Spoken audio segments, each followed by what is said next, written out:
د جینۍ د څلورو کسانو نه طلاق واخیسته او د پنځم خاوند سره دی نو سوال یې ورسره ویستو. ملګرو د جینۍ چې دا نو دا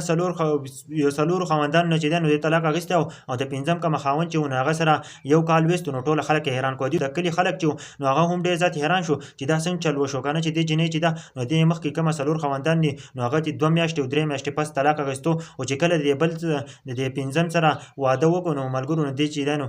پوره یو کال ویستلو. نو د کلي یوه ښځه راغله، دوی په محله کې یوه ښځه وه، هغه یې راغله او د دې جینۍ نه تپوس وکړو چې دا تا څنګه چل دی چې تا کومه څلور خاوندان کړو نو هغه ته هغه نه طلاق واخیست او کومه پنځم خاوند چې دې وکړو نو هغه سره دې یو کال ویستلو. د جینۍ ورته ویل که نه، ویل دا کومه اولنی خاوند چې و که نه نو ډېره بیا زما سره ډېره زیاته خوشې وه او زما سره ډېره زیاته خوشې حالاتو په مخه به جنګ جګړې وې، نو د هغه د وجې نه ما د دې سره طلاق مې ترې واخیستو. دویم نمبر چې و نو هغه هم د دې نه بدتر و، د ځناورو سلوک یې راسره کاوه نو ما هم د هغه نه طلاق واخیستو. او دریم نمبر هم داسې و چې ځناورو سلوک به راسره کاوه، ډېر زیات زیاتی به راسره کاوه، نو د هغه نه مو هم طلاق واخیستو.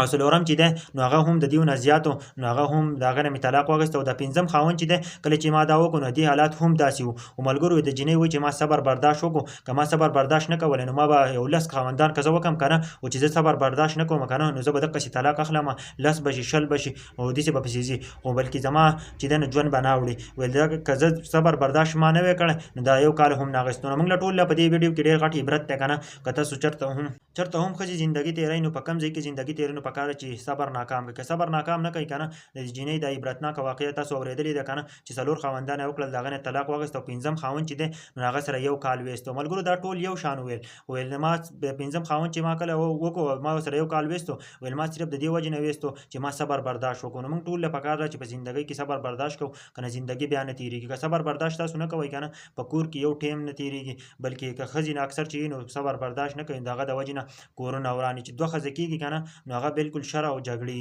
ملګرو په دې ویډیو کې موږ له ډېر زیات عبرت و که نه، او دا ویډیو د نورو پښتنو سره شیر کړئ او ضرور ښه غوندې کمنټ وکړئ.